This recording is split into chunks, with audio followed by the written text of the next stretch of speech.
speak it as written in the book of Isaiah the prophet. Well, this is just stringing together biblical proof texts about the house of David and the promises to his seed forever and how it will be raised up to rule over Israel. Here's all the promises to David that the Jews are talking about and the Christians pick up and talk about in the first century. I don't see this in the Maccabean period. Finally, this refers to the sons of Zadok. The kings of earth take up their posts and conspire against the Lord and against his Messiah. And this refers to the kings of nations who are in turmoil and plots idle plots against the elected ones of Israel in the last days. And finally, the testimony that I read you earlier in the class, but I'll read it again. Another string of prophets. It's called 4Q 175, 4Q testimony from cave 4.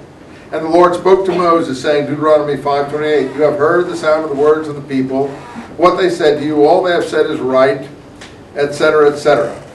Deuteronomy 18:18, I will raise up for you a prophet from among your brothers like you, the true prophet passage. And it will happen that men will listen to my words. That's from the Pseudo-Clementines, true prophet.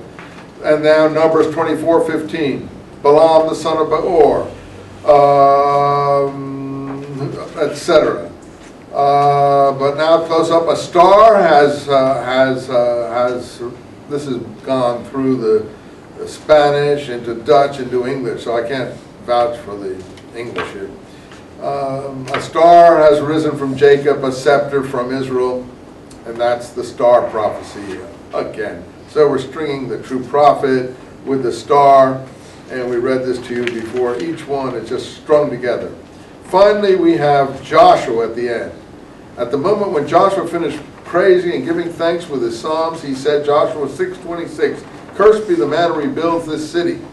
Until his firstborn will he found it, and upon his youngest son will he erect its gates. And now accursed the man of Belial, who will arise to be a fowler's trap for the people and ruin for all the neighbors, and use instruments of violence, and so on and so forth. And they will shed blood like water upon the ramparts of the daughter of Zion and in the precincts of Jerusalem. Well, that rebuilding of Jericho, to my mind, refers to Herod, who built his palace in Jericho, his swimming pool in Jericho, his summer palace there, where he drowned the last Maccabean high priest, the brother of Jonathan, the 12, 13-year-old boy, or maybe he was 17, when he put on the priestly vestments and the people started crying. That's the man who is cursed who rebuilt Jericho. So again, to my anti-Herodian, that's the text we have. You've got a whole bunch of texts. You can bring your books. You can circle the ones you like. You've got the war scroll. You've got the community rule.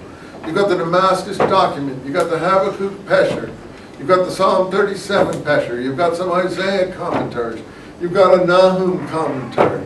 You've got this tremendous florilegium on the promises to the seed of David.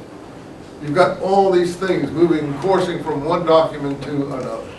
So I'll ask you 2 out of 3 questions. Probably the first one will be something to do with the general background of the scrolls, which you can take from the Bajan and Lee book, all the controversies and finding and everything else of the scrolls, and what I said about them here.